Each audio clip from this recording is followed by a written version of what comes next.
Hello, স্বাগত আপনাকে Vikings season 3 third এপিসোডে এক্সপ্লেইনে। আচ্ছা, মনে আছে তো গত পর্বের শেষটাতে আমরা কি দেখেছিলাম? যারা দেখেছেন তাদের তো মনে আছেই, কিন্তু যারা দেখেননি তারা কিন্তু ভীষণ বড় একটা কিছু মিস করেছেন। আমরা শেষ করেছিলাম র্যাগনার এবং অ্যাথেলিস্তান সেন্ড্রিকের সাথে দেখা করতে গিয়েছিল, তাই তো? তারপর কি হলো? কিন্তু কেন দেখা করেছিল সেটাও তো আমরা জানি, তাই না? সেন্ড্রিক যাতে র্যাগনারের সাথে প্যারিস অভিযানের সঙ্গী হয় সেজন্যই তারা তার সঙ্গে দেখা করতে গিয়েছিল। তো র্যাগনার যখন সেন্ড্রিকের সাথে দেখা করা শেষ করে বাড়িতে ফিরে আসেন, সেদিন রাত্রে ফ্লোকি একটা ভয়ঙ্কর ঘটনা ঘটিয়ে ফেলে। সন্ধ্যায় ফ্লোকি তার অস্ত্র নিয়ে কাটিঘাট প্রণালীতে এসে পৌঁছায়। তার ইচ্ছা প্রচণ্ড রকমের দৃঢ় ছিল সেদিন, কারণ এই প্রথমবারের মতো সে নিজের মধ্যে অনুভব করতে পারছিল দেবতাদের ইচ্ছা তার দ্বারাই পূরণ হতে চলেছে। সে আসলে অ্যাথেলিস্তানের কাছে পৌঁছাতে চাইছিল। ফ্লোকি যখন অ্যাথেলিস্তানের ঘরের ঠিক কাছাকাছি, তখন অ্যাথেলিস্তান ক্রুশের সামনে ভক্তি ভরে প্রার্থনা করে চলছিলেন। খ্রিস্ট ধর্মের সবচেয়ে ধর্মপ্রাণ অনুসারী হিসেবে অ্যাথেলিস্তান অনুভব করতে পারছিল ঈশ্বর আজ রাতে তার আত্মাকে হয়তো গ্রহণ করতে চলেছে। এটাকে অনেকটা কোইন্সিডেন্সও বলতে পারেন, তবে সে বুঝতে পেরেছিল তার সময় ঘনিয়ে আসছে। তার ভাবনার মধ্যে সে সময় ফ্লোকি তার সামনে উপস্থিত হয়, কিন্তু তাকে দেখেও অ্যাথেলিস্তানের মধ্যে কোনো ভয়ের লেশমাত্র ছিল না। সে শুধু চুপচাপ তার চরম মুহূর্তটির জন্য অপেক্ষা করছিল। এ সময় ফ্লোকি তার বিখ্যাত কুড়ালটা নিয়ে অ্যাথেলিস্তানের ঠিক মাথা বরাবর আঘাত করে, আর সেই একটা আঘাতেই সেখানেই মারা যায় অ্যাথেলিস্তান। অ্যাথেলিস্তানের মৃত্যুর খবর যখন র্যাগনারের কাছে পৌঁছায়, তখন র্যাগনারের মনটা ভেঙে খান খান হয়ে যায়। সে অ্যাথেলিস্তানের মৃতদেহকে পাহাড়ে নিয়ে যায়। ঈশ্বরের সবচেয়ে কাছে তাকে সমাহিত করার চেষ্টা করে সে। র্যাগনারের কাছে অ্যাথেলিস্তান ছিল তার পরিবার, বন্ধু এবং একজন পরম বিশ্বাসী মানুষ, যার সাথে সে যে কোনো সময় যে কোনো কিছু ভাগ করে নিতে পারতেন। যদিও তাদের ধর্মীয় বিশ্বাস ছিল সম্পূর্ণ ভিন্ন, কিন্তু র্যাগনারের হৃদয়ের গভীরে তার প্রতি ভালোবাসা, আত্মীয়তা বা বন্ধুত্ব যেটাই বলুন না কেন, সবকিছুই বিশ্বাসের চেয়েও অনেক বেশি পরিমাণে ছিল। অ্যাথেলিস্তানের প্রতি গভীর শোক প্রকাশ করার জন্য র্যাগনার তার চুল কামিয়ে ফেলেন এবং তারপর অ্যাথেলিস্তানের ক্রুশটা নিজের গলায় পরে নেন। এর মাধ্যমে র্যাগনার আসলে নিজেকে বোঝাতে চাইছিল অ্যাথেলিস্তান সবসময় তার পাশেই আছে এবং তাকে আগের মতোই পরামর্শ দিয়ে যাচ্ছে। এর মধ্যেই দেখতে দেখতে গ্রীষ্মকাল চলে আসে। র্যাগনার প্যারিসে অভিযান চালাতে যাচ্ছে জেনে অন্যান্য ভাইকিং যোদ্ধারা অনেকেই কাট্টেঘাট প্রণালীতে এসে পৌঁছেছিল। অবশ্যই এর মধ্যে ক্যাল্পও ছিল, যে ল্যাগার তার অঞ্চল দখল করে নিয়েছিল।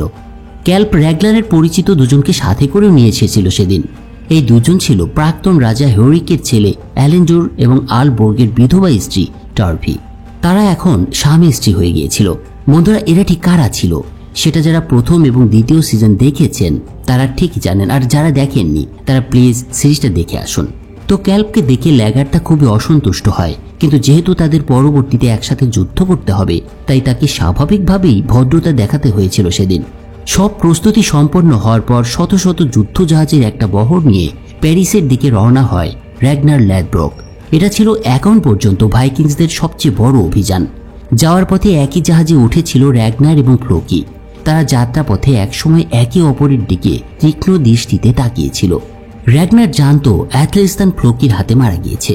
অন্যদিকে ফ্লোকিও অনুভব করছিল র্যাগনার সেই লকেট পরা একজন ভাইকিংস, যে ভাইকিংসদের বিশ্বাসকে অপবিত্র করেছে ক্রুশ লকেট গলায় পরার মাধ্যমে। তো এর কয়েকদিন পর ভাইকিংসদের দলটি সেইন নদীর মোহনায় প্রবেশ করে এবং একসময় তারা প্যারিস শহরের অবয়ব দেখতে পায়। সুরক্ষিত শহরটি দেখে সেখানে লুটপাট চালানোর আশায় তাদের চোখ লোভে চকচক করতে থাকে। এই শহরটা দখল করার স্বপ্ন দেখছিল এতদিন ধরে র্যাগনার। র্যাগনার যখন শহরটির দিকে এগিয়ে যাচ্ছিল তার বহর নিয়ে, তখন ঠিক একই সময়ে প্যারিসের কাউন্ট ওডো ভাইকিংসদের জাহাজ বহর দেখতে পান। তিনি বুঝতে পারেন ভয়ঙ্কর বিপদ তাদের দিকে আসতে চলেছে, তাই সাথে সাথে তিনি শহর জুড়ে সতর্কবার্তা জারি করেন এবং নিচে ছুটে যান প্রাসাদে। ভাইকিংসরা এসেছে শুনে শহরটিতে মুহূর্তের মধ্যেই বিশৃঙ্খলা তৈরি হয়। যদিও প্যারিসের বাসিন্দারা এর আগে কখনো ভাইকিংসদের দেখেনি, কিন্তু সাধারণ মানুষ শুনেছিল এরা কতটা বর্বর এবং এদের স্বভাব কতটা নিষ্ঠুর প্রকৃতির। তারা এটাও শুনেছিল ভাইকিংসরা যেখানেই গিয়েছে সেখানেই আগুন ধরিয়ে পুড়িয়ে সব ছারখার করে দিয়েছে, মানুষ হত্যা করেছে, লুটপাট করেছে এবং সব ধরনের খারাপ কাজ এদের দ্বারাই হয়েছে। ওদিকে ওডো ততক্ষণে রাজার প্রাসাদে গিয়ে পৌঁছায়। আমরা দেখতে পাই এই জায়গাটি ওয়েসেক্সের চেয়েও সমৃদ্ধ ছিল বেশ কয়েক গুণ। সত্যি পৃথিবীতে তখন একটা স্বর্গ ছিল এই প্যারিস। ভাইকিংস বা যে কোনো বিপদ থেকে রক্ষা পাওয়ার জন্যই কাউন্ট ওডোর কিছু কৌশল ছিল। তিনি অনেক আগে থেকেই ধারণা করেছিলেন ইংল্যান্ডের মতো তার ওখানেও ভাইকিংসদের আগমন ঘটবে। তাই অনেক আগে থেকেই শহরের প্রতিরক্ষা জোরদার করার অংশ হিসেবে নদী অবরোধ করার পরিকল্পনার প্রস্তাব করেছিলেন একদিন ওডো। কিন্তু তখন কেউ তার কথা শোনেননি, বিশেষ করে রাজা চার্লস। তবে তার আরেকটি ব্যাকআপ পরিকল্পনা ছিল। এর আগে তিনি শহরে প্রচুর পরিমাণে খাবার, পানীয় জল মজুত করেছিলেন, যেটা পুরো গ্রীষ্মকাল ধরে চলবে। তাই ওডো ভেবেছিলেন ভাইকিংসরা প্যারিস দখল করতে না পেরে চলে যাওয়া পর্যন্ত এই খাবার এবং পানি তাদের জীবন বাঁচাবে। একই সাথে ওডো ফ্রান্সের রাজা চার্লসকে সরে যাওয়ারও পরামর্শ দিয়েছিলেন। রাজা চার্লস ওডোর প্রস্তাব নিয়ে তার মেয়ে গিসলারের সাথে কথা বলেছিল, কিন্তু রাজকুমারী গিসলার তাকে পরামর্শ দিয়েছিল একজন রাজার সবসময় তার প্রজাদের সাথেই থাকা উচিত। রাজকুমারী গিসলা বিশ্বাস করত রাজার নিজের প্রাসাদ ছেড়ে যাওয়া কখনোই উচিত নয় এবং সুখ দুঃখের মধ্যেও তার প্রজাদের সাথে সবসময় একসাথে থাকা উচিত। এর থেকে আসলে বোঝা যায় প্যারিসের রাজা একজন ভীতু এবং সিদ্ধান্তহীন ব্যক্তি ছিলেন। তার মেয়ের পরামর্শ শোনার পর চার্লস অবশেষে ঘোষণা করেন তিনি প্যারিসেই থাকবেন। অন্যদিকে র্যাগনার তার সৈন্যদের নিয়ে সেইন নদীর তীরে শিবির স্থাপনের কাজ শেষ করেছিল। এরপর একদিন র্যাগনার রোলোকে প্যারিসের পরিস্থিতি পর্যবেক্ষণ করার জন্য নির্দেশ দিয়ে পাঠান। র্যাগনারের নির্দেশে রোলো যখন প্যারিস শহরের কাছে গিয়ে পৌঁছায়, তখন সে বুঝতে পারে শহরের দেয়াল তার কল্পনার চেয়ে উঁচু এবং দেয়ালের উপরে তীরন্দাজরা অবস্থান করছে। তাই রোলোর কাছে পিছিয়ে যাওয়া ছাড়া তখন আর কোনো উপায় ছিল না। ফিরে আসার পর রোলোর কাছ থেকে সব জানতে পেরে র্যাগনার বুঝতে পারেন প্যারিস জয়ের জন্য তাকে প্রথমে শহর অবরোধের পরিকল্পনা করতে হবে। তবে এর মধ্যে র্যাগনার একটা অদ্ভুত কাজ করে বসেছিল। সে ফ্লোকির বিশ্বাস অর্জন করার জন্য এই অভিযানের কমান্ড তার হাতে তুলে দিয়েছিল, আর কমান্ড পেয়ে ফ্লোকি ভীষণ খুশি হয়। যা হোক, সামরিক আলোচনার সময় রোলো সবাইকে পরামর্শ দেন আমাদের কয়েক হাজার লোক একই সাথে সংকীর্ণ শহরের গেট দিয়ে ঢুকতে পারবে না, বরং আমরা পানিপথ এবং স্থলপথ দিয়ে একযোগে আকস্মিক আক্রমণ চালাতে পারি প্যারিসের উপর। একটা দল দুর্গ এবং শহরের গেটে আক্রমণ করবে আর অন্যরা পানিপথ থেকে আক্রমণ শুরু করবে। জাহাজগুলিতে যোদ্ধা এবং দেয়ালে ওঠার সরঞ্জাম থাকবে, সেগুলো দিয়ে যোদ্ধারা শহরে প্রবেশ করতে পারবে। কিন্তু এর জন্য বিপুল সংখ্যক অবরোধ সরঞ্জামের প্রয়োজন ছিল তাদের। তবে আমরা জানি এই ভাইকিংস দলের সাথে ছিল সেরা ভাইকিংস প্রতিভা ফ্লোকি, এবং ফ্লোকি ছিল সেই যুগের একজন স্পেশাল ইঞ্জিনিয়ার। এই অভিযানে ফ্লোকি তার জীবনে প্রথমবারের মতো একজন সেনাপতি হতে পেরে বেশ আনন্দিত ছিলেন। তাই সেদিনের পর সে দিন রাত এক করে একজন অমানুষের মতো কাজ করে গিয়েছিল সেই শহর অবরোধের সরঞ্জাম তৈরি করতে, এবং খুব অল্প দিনের মধ্যেই দেখা যায় টাওয়ার অবরোধের জন্য অসাধারণ কিছু মই তৈরি করে ফেলেছে। আমি নিশ্চিত আপনি এই বিষয়টা কল্পনাও করতে পারবেন না যে 1000 বছরেরও বেশি সময় আগে ইউরোপের সামরিক জ্ঞান কতটা প্রখর ছিল। এখন যে শ্বাসরুদ্ধকর অবরোধের দৃশ্যটা দেখছেন, তাতে জাস্ট একবার কল্পনা করুন যেখানে আপনার পদে পদে বিপদ লুকিয়ে রয়েছে, সেখানে কিভাবে এমনভাবে যুদ্ধ করা সম্ভব। আসলে এসব চমকপ্রদ দৃশ্য এবং রোমাঞ্চকর পরিস্থিতি দেখার পরই আমার মনে হয়েছিল এই ভাইকিং সিরিজটা এক্সপ্লেইন আপনাদের সামনে নিয়ে আসা দরকার। এছাড়া ভাইকিং সিরিজে এমন আরও কিছু বিষয় রয়েছে যেগুলো একজন সিনেমা প্রেমী বা সিরিজ প্রেমী হিসেবে আপনার দেখা এবং জানা দরকার। এটা পৃথিবীর এক কোণার একটা লুকানো ইতিহাস, যার অনেকটাই আপনারা দেখে ফেলেছেন, কিন্তু আমার মনে হয় সবচেয়ে রোমহর্ষক এবং দুর্ধর্ষ স্টোরিটা এখনো আপনার সামনে জানার বাকি আছে। তো আশা করি সঙ্গে থাকবেন এবং চ্যানেলটা সাবস্ক্রাইব করে রাখবেন। একটু পরে আপনারা ইতিহাসের অবিস্মরণীয় একটা বৃহৎ পরিসরে যুদ্ধের সাক্ষী হতে যাচ্ছেন, যেটাকে আমরা প্যারিস রেইড বা প্যারিস অবরোধ নামেও ডাকতে পারি। আমার বিশ্বাস এটা দেখার পর আপনি অবশ্যই অবাক হয়ে যাবেন। সেই প্রাক মধ্যযুগীয় সময়ে যখন ভাইকিংসরা আধিপত্য বিস্তার করেছিল, তখন প্রাচীন রোম থেকে আসা নানা রকমের প্রতিরক্ষামূলক কৌশল উঁচু পাহাড় এবং নদীর মতোই অটল ছিল। কিন্তু এখানে যেটার বিরুদ্ধে ভাইকিংসরা যুদ্ধ করে চলেছিল, সে বিষয়ে ভাইকিংসদের প্রযুক্তি জ্ঞান ছিল খুবই উল্লেখযোগ্য বিষয়। ভাইকিংস এবং প্যারিসের মধ্যে যুদ্ধ শুরু হওয়ার আগে প্রথমে আমাদের সেই সময়ের প্যারিসের ভৌগোলিক অবস্থান এবং শহরের প্রতিরক্ষা ব্যবস্থা সম্পর্কে কিছু তথ্য জানা দরকার।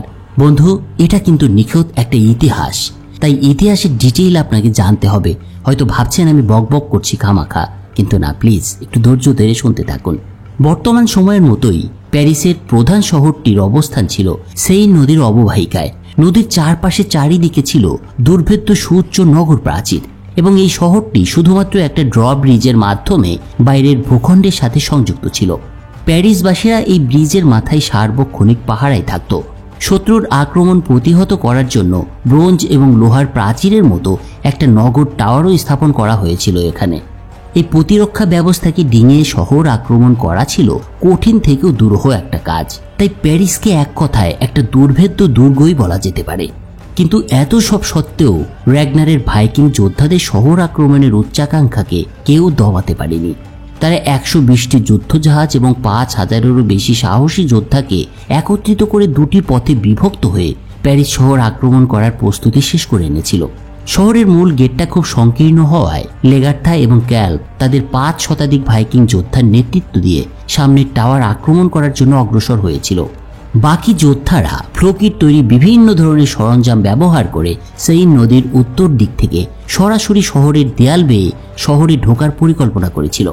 শহরের গেটে লেগার্থা এবং ক্যাল তাদের বাহিনী নিয়ে যখন এসে পৌঁছায় তখন তারা লক্ষ্য করে টাওয়ার থেকে ক্রসবো বোল্ট তাদের উপরে ব্যবহার করার প্রস্তুতি নিচ্ছে প্যারিসের সেনারা, এবং তাদের এগুলো দেখে তাদের কাছাকাছি তীর ছুটতেও শুরু করে দিয়েছিল। আর বিপদ বুঝতে পেরে লেগার্থা তার লোকদের থামতে নির্দেশ দেন। অন্যদিকে পানিপথে অবরোধের টাওয়ারগুলো নিয়ে শহরের দেয়ালের কাছাকাছি আসার সাথে সাথে ভাইকিংসদের এই যুদ্ধের অস্থায়ী কমান্ডার ফ্লোকি যুদ্ধের সিংহায় ফু দেন। এটা ছিল ভাইকিংস স্টাইল, মানে যুদ্ধের ডিক্লারেশন দেওয়ার জন্য তারা এই ধরনের সিংহা ব্যবহার করত। ওদিকে তীরন্দাজদের অলক্ষ্যে শহরের গেটে থাকা ছোট্ট দলটি এই অদ্ভুত টাওয়ারগুলোকে ধাপে ধাপে গেটের দিকে নিয়ে যেতে শুরু করেছিল। এগুলো ছিল কাঠ এবং লোহা দিয়ে তৈরি একটা প্রতিরক্ষামূলক খাঁচা। এই খাঁচা ব্যবহার করে তারা অনেকটা নিরাপদেই যে কোনো শহরের গেটের কাছে পৌঁছাতে পারত। শত্রুর ক্রসবো আক্রমণ সহ্য করে ভাইকিং যোদ্ধারা অবশেষে শহরের গেটের সামনে পৌঁছাতে সক্ষম হয়। তবে এ সময় অনেকেই যারা সেই শেডের নিচে দাঁড়াতে পারেনি বা যাদের স্থান হয়নি তারা ক্রসবো বোল্টের আওতায় পড়ে মারা যায়। অন্যদিকে লেগার্থা তার ডজন খানিক শক্তিশালী যোদ্ধাকে নিয়ে একটা বিশাল কাঠের খণ্ড ব্যবহার করে শহরের গেটে আঘাত করতে শুরু করেছিল। কিন্তু গেটটা ছিল প্রচণ্ড শক্তিশালী এবং ভীষণ মজবুত। আসলে প্যারিস তার প্রতিরক্ষার ক্ষেত্রে কোনো রকম ছাড়ই দেয়নি কখনো। এ সময় শহরের গেটের কাছে এসে ওডো সৈন্যদের নির্দেশ দেয় কাঠের কিলোক ব্যবহার করে গেটটাকে আটকে রাখতে। এর মধ্যে গেটের টাওয়ারের উপর থেকে পাথর ব্যবহার করে প্রতিরক্ষামূলক খাঁচাটি ভেঙে ফেলারও চেষ্টা করা হয় প্যারিস সৈন্যদের পক্ষ থেকে। এদিকে যখন প্যারিসের প্রধান গেট ভাঙার এবং রক্ষা করার চেষ্টা চলছে তখন অন্যদিকে অবরোধের সরঞ্জাম এবং সৈন্যে সজ্জিত জাহাজগুলো ইতিমধ্যেই শহরের দেয়ালের কাছে পৌঁছে গিয়েছিল। জাহাজ থেকে নামার জন্য ভাইকিংসরা কাঠের তক্তা ব্যবহার করেছিল যাতে যোদ্ধারা দ্রুত এবং নিরাপদে দেয়ালের কাছাকাছি পৌঁছাতে পারে। যোদ্ধাদের সম্মিলিত প্রচেষ্টায় প্রচুর পরিমাণে কাঠের তৈরি অদ্ভুত দর্শন এই মইগুলো শহরের দেয়ালের পাদদেশে নিয়ে যাওয়া হয়। এটা ছিল এমন কিছু অদ্ভুত ধরনের কাঠামো যা প্যারিসবাসীরা এর আগে কখনো দেখেনি। এই যন্ত্রটি মূলত 3টি অংশ নিয়ে গঠিত ছিল। নিচের অংশটি পানির উপরে ভাসমান একটা ভেলার মতো কাজ করত, আর মাঝের অংশে ছিল একটা সিঁড়ি। আর এই সিঁড়িটি ছিল অনেক প্রশস্ত এবং স্থিতিশীল যাতে একাধিক যোদ্ধা সেটা বেয়ে উপরে উঠতে পারে। এই প্রাচীরের মাথার অংশটা দিয়ে মূলত দেয়ালের উপরিভাগে উঠতে হতো। এজন্য মাথার দিকে একাধিক মইয়ের ব্যবস্থা ছিল। আর বলাই বাহুল্য এই অদ্ভুত ধরনের একটা যুদ্ধাস্ত্র তৈরির কারিগর ছিলেন ফ্লোকি। তো শত্রুদের একের পর এক হামলা সহ্য করে ভাইকিং যোদ্ধাদের দল একের পর এক শহরের দেয়াল বেয়ে উঠতে থাকে। কিন্তু এটা স্পষ্ট ছিল যে প্যারিসের সৈন্যরাও কোনো অংশে কম ছিল না ভাইকিংসদের থেকে। শহরের দেয়ালের উঁচু অবস্থান থেকে তারা ভাইকিংসদের পর্যদস্ত করার জন্য ক্রমাগত ক্রসবো এবং পাথর ব্যবহার অব্যাহত রেখেছিল। একের পর এক ভাইকিং যোদ্ধাদের উপরে উঠতে দেখে এবং পরক্ষণেই তাদের করুণ পরিণতি দেখে কিছু ভাইকিংস ভয় পেতে শুরু করেন। কিন্তু রোলো এবং বিয়র্ন সৈন্যদের সরঞ্জামের নিচ থেকে দেয়াল ভাঙতে নির্দেশ দিতে থাকেন। যদিও র্যাগনার ফ্লোকির কাছে কমান্ড হস্তান্তর করেছিলেন, কিন্তু তিনি পরিস্থিতির উপরে গভীরভাবে নজর রেখেছিলেন। প্রচুর সংখ্যক যোদ্ধা সিঁড়ি বেয়ে ওঠার সাথে সাথে কিছু ভাইকিংস অবশেষে দেয়ালের কাছে পৌঁছাতে সক্ষম হয়। লম্বা এবং শক্তিশালী ভাইকিংসরা স্বাভাবিকভাবে কিছুটা সুবিধা পাচ্ছিল প্যারিসের সেনাদের থেকে। তারা হাতের কাছে যে শত্রুকে পাচ্ছিল তাদের পাগলের মতো হত্যা করছিল। এ সময় ওডো শহরের দেয়ালের কাছে পৌঁছে যায়। ভাইকিংসদের দেয়াল দখল করতে দেখে সে সৈন্যদের মৃত্যুকে উপেক্ষা করে টাওয়ারের গেট বন্ধ করার জন্য জোর দেয়। সে এ সময় লক্ষ্য করে বিজয়ের পাল্লা ইতিমধ্যে ভাইকিংসদের দিকে অনেকটাই ঝুঁকে পড়েছে। এটা দেখে প্রথমবারের মতো কমান্ডিং করা ফ্লোকি তার আর আনন্দ ধরে রাখতে পারেনি। সে বুঝতে পারছিল তার নেতৃত্বে ভাইকিংসরা প্যারিস দখল করতে চলেছে। যুদ্ধের এই অবস্থাটা প্যারিসের ভেতরে থাকা সাধারণ জনগণও বুঝতে পারছিল। তাই এই বিদেশি ভাইকিংস নামের বর্বররা যে তাদের খুব সন্নিকটে চলে এসেছে সেটা ভেবে এই লোকগুলো তাদের জিনিসপত্র গুছিয়ে লুকিয়ে ফেলতে শুরু করেছিল। এই ভয়ের আজ রাজা চার্লসকেও ছুঁয়ে গিয়েছিল। চার্লস তার বিলাসবহুল প্রাসাদে বসে ভয়ে কাঁপতে শুরু করেছিল। তার ভীত সন্ত্রস্ত অভিব্যক্তি দেখে মন্ত্রীরা তাদের মনোবলও হারিয়ে ফেলে। তবে কিছুক্ষণের মধ্যেই বিষয়টা বুঝতে পেরে রাজা চার্লস শেষ পর্যন্ত তার মুখের ভয়টাকে লুকানোর জন্য একটা মুখোশ পরে নেন। অন্যদিকে লেগার্থার অগ্রগতি খুব একটা মসৃণভাবে চলছিল না। প্যারিস শহরের ফটকটি ছিল তাদের ধারণার চেয়েও বেশি শক্তিশালী এবং মজবুত। তারা যেভাবেই যত শক্তি দিয়ে ধাক্কা দিক না কেন বরাবরই এটি ভাঙতে ব্যর্থ হয় তারা।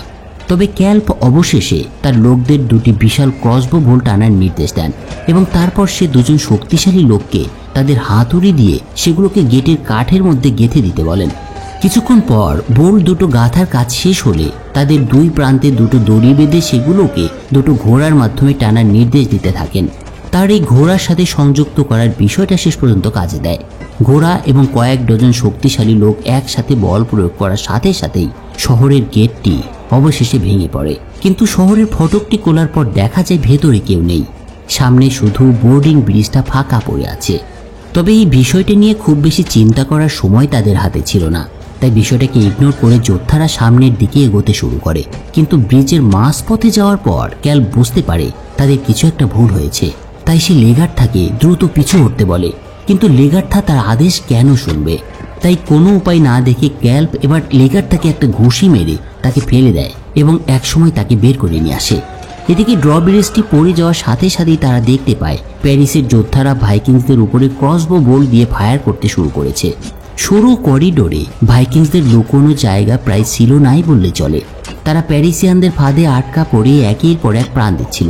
তবে সৌভাগ্যবশত ক্যাল্প সময় মতো লেগার্থাকে টেনে বের করে আনতে পারে এবং অল্পের জন্য বেঁচে যায় সেদিন লেগার্থা। সার্বিক পরিস্থিতিতে বলাই যায় লেগার্থা বেঁচে গেলেও তার বেশিরভাগ যোদ্ধা সেদিন বেঘোরে প্রাণ হারিয়েছিল।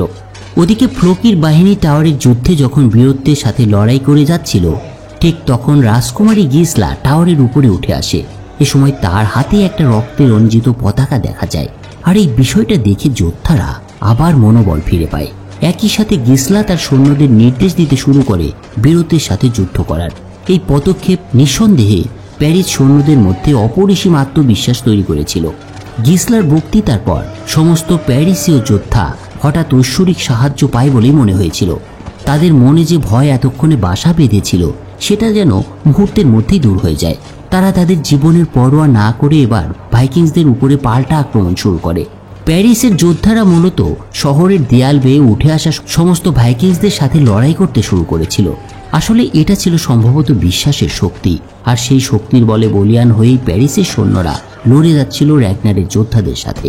ভাইকিং সৈন্যদেরকে একের পর এক হতাহত হওয়ায় শহরের দেয়ালের পাদদেশে মৃতদেহের ছোট্ট একটা স্তূপে পরিণত হয়। এসব দেখে ফ্লোকি এবার আতঙ্কিত হতে শুরু করে। সে বুঝতে পারছিল তার হাতে চলে আসা যুদ্ধটা আবার যেন প্যারিসের দিকে ঝুঁকে পড়েছে। কিন্তু এর মধ্যে সে আরও একটা ব্যাপার লক্ষ্য করে। সে খেয়াল করে দেয়ালে উঠতে যাওয়া ভাইকিং সৈন্যদের উপরে গরম তেল ঢেলে দেওয়া হচ্ছে এবং সেটাতে এক সৈন্য আগুনও ধরিয়ে দিচ্ছে। ফলে মুহূর্তের মধ্যেও কয়েকজন ভাইকিং যোদ্ধা আগুনে পুড়ে মারা যায়। পুরো যুদ্ধক্ষেত্র সেই মুহূর্তে ভাইকিংসদের কান্নায় ভরে ওঠে। অবরোধের সিঁড়িগুলো জ্বলতে শুরু করে। মুহূর্তের মধ্যেই পুরো লড়াইটা প্রচণ্ড আগুনে যেন ছিন্ন ভিন্ন হয়ে যায়। কিছু সময়ের ব্যবধানে যুদ্ধের মোড় প্যারিসের দিকে ঝুঁকে পড়েছিল, আর ফ্লোকি কল্পনাও করতে পারছিল না যে কাঠের সিঁড়িগুলোর জন্য সে এত গর্বিত ছিল। শেষ পর্যন্ত এটি তার সবচেয়ে বড় ভুল হয়ে উঠবে।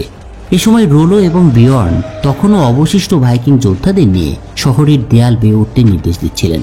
কিন্তু অন্য ভাইকিংসদের ব্যর্থতা দেখে অনেকেই তাদের আশা হারিয়ে ফেলেছিল। কেউ আর আত্মত্যাগ করতে স্বীকার করেনি। একজন যোদ্ধা আরোহণ করতে অস্বীকৃতি জানিয়েছে দেখে রোলো কোরাল দিয়ে তাকে খুন করে। তবে অনেক আক্রমণের পরেও শহরের প্রাচীর দখল করতে ব্যর্থ হয় রোলো এবার নিজেই উপরে ওঠার সিদ্ধান্ত নেয়। প্যারিসীয় সৈন্যদের আক্রমণ এড়িয়ে রোলো প্রাচীরের কিনারায় পৌঁছে প্যারিস সেনাবাহিনীর সাথে জীবন যুদ্ধের লড়াই জড়িয়ে পড়ে। বিয়র্নও আরেকটা পথ দিয়ে উপরে উঠে আসে, আর ভাই এবং সন্তানের এই যুদ্ধ র্যাগনার দূরে দাঁড়িয়ে দেখতে পাচ্ছিল। নিজের ছেলে এবং ভাইয়ের বিপদ দেখে সে আর অপেক্ষা করতে পারছিল না। শত্রুদের তীরের আঘাত এড়িয়ে র্যাগনারও একসময় উপরে উঠে আসে। এদিকে শহরের প্রাচীরে উঠেই রোলো একাই 10 জনের বিরুদ্ধে যুদ্ধ করে যাচ্ছিল। জীবনে প্রথমবারের মতো এত সাহসী একজন পুরুষকে দেখে গিসলাও তাৎক্ষণিকভাবে হতবাক হয়ে যায়। প্যারিসীয় সৈন্যরা রোলোকে পরাজিত করতে পারেনি, তাই যে ময়ে দাঁড়িয়ে রোলো যুদ্ধ করছিল সেটা একসময় কেটে দেয়। ফলে দেখা যায় রোলো এবার ঝোঁক সামলাতে না পেরে নিচের পানিতে পড়ে যায়। ওদিকে তার ছেলেকে বাঁচাতে উদ্বিগ্ন র্যাগনার শহরের প্রাচীরের উপরে ছুটে আসে। এ সময় সে দেখতে পায় বিয়ন শত্রুদের সাথে লড়াই করছে, কিন্তু শেষ পর্যন্ত সেও ব্যর্থ হয়। অনেকটা সৌভাগ্যবশত র্যাগনার ল্যাডব্রোক সময় মতো বিয়নকে উদ্ধার করতে পারে, কিন্তু র্যাগনার শত্রুর ঘেরা টোপে পড়ে যায় একসময়। জীবন মৃত্যুর লড়াইয়ে র্যাগনার হাতের কাছে সমৃদ্ধ শহর প্যারিসের দিকে শেষবারের মতো এক নজর তাকায়। তার চোখটা আকাঙ্ক্ষা এবং অনিচ্ছায় ভরে ওঠে, আর শেষ পর্যন্ত র্যাগনারও শহরের প্রাচীর থেকে পড়ে যায়। মৃত ভাইকিং যোদ্ধাদের মৃতদেহের স্তূপের উপরে এসে পড়ে র্যাগনার। প্রাচীর থেকে র্যাগনারের পতনের সাথে সাথে ইতিহাসে লিপিবদ্ধ প্যারিসের এই অবরোধ শেষ পর্যন্ত ভাইকিংসদের শোচনীয় পরাজয়ের মধ্য দিয়ে শেষ হয়েছিল। সেই মুহূর্তে ফ্লোকি তার চারপাশে আগুনের কুণ্ডলী দেখে এবং অসংখ্য নিজের ভাইদের মৃতদেহ দেখে ভেঙে পড়ে। এত বড় পরাজয়ের মুখোমুখি হয়ে ভাইকিংসদের আবার দেখার জন্য তার আর কোনো মুখ ছিল না, তাই ফ্লোকি একটা ছুরি তুলে নিয়ে আত্মহত্যা করার প্রস্তুতি নেয়। তার জীবনের একেবারে শেষ মুহূর্তে একজন যোদ্ধার চিৎকারে তার হুঁশ ফিরে আসে। এতে ভীত ফ্লোকি শেষ পর্যন্ত দ্বিধাগ্রস্ত হয়ে পড়েন। এরকম একটা মহাযুদ্ধের পর করিডোরে মৃতদেহের স্তূপ দেখে রাজা চার্লস অবশেষে বুঝতে পারেন ভাইকিংসটা কল্পনার মতো এতটা ভয়ঙ্কর ছিল না। র্যাগনার ল্যাডব্রোক ইংলিশ ভূখণ্ডকে যত সহজে নিজের আয়ত্তে নিয়ে আসতে পেরেছিলেন, ঠিক তার উল্টো ঘটনা ঘটেছিল প্যারিসে। উপরন্তু তার শত শত যোদ্ধা, ফ্লোকির উদ্ভাবিত বিশেষায়িতময় নতুন কৌশল কোনো কিছুই শেষ পর্যন্ত কাজে দিয়েছিল না প্যারিসের প্রতিরক্ষা ব্যবস্থার কাছে। তাই এটা স্বাভাবিকভাবে বলাই যেতে পারে যুদ্ধ শুধু শক্তি দিয়ে নয়, বুদ্ধি দিয়েও লড়তে হয়। র্যাগনার ঠিক সেখানেই হেরে গিয়েছিলেন প্যারিসিয়ানদের কাছে। কিন্তু এত এত প্রাণহানির পরেও র্যাগনার কি তার হাল ছেড়ে দিয়ে কাটতে কাটে ফিরে যাবেন, নাকি নাসরবান্দা হিসেবে ইতিমধ্যেই পরিচিত র্যাগনার ল্যাডব্রোক আবারও নিজেকে সংগঠিত করবেন প্যারিস আক্রমণের জন্য? সেটা কিন্তু প্রশ্ন থাকলো আপনাদের জন্য। যদিও উত্তরটা আমরা সামনের পর্বগুলোতে দেখব, কিন্তু আপনাদের কাছে আজকের এই প্রশ্নের উত্তরটা চাইছি, কমেন্টে জানাবেন। আশা করি সামনে কি আসতে চলেছে সেটা আমরা দেখব খুব শীঘ্রই সামনের পর্বগুলোতে। সেগুলো দেখার আশাবাদ ব্যক্ত করে আজকের মতো এক্সপ্লেইনটা শেষ করছি। আর বন্ধুরা, সেই বিশেষ অনুরোধটা আপনাদের কাছে, চ্যানেলটা এখনই প্লিজ সাবস্ক্রাইব করে রাখুন এবং বেল বাটনটা ক্লিক করে দিন। সবাই ভালো থাকেন, ফিরছি খুব শীঘ্রই।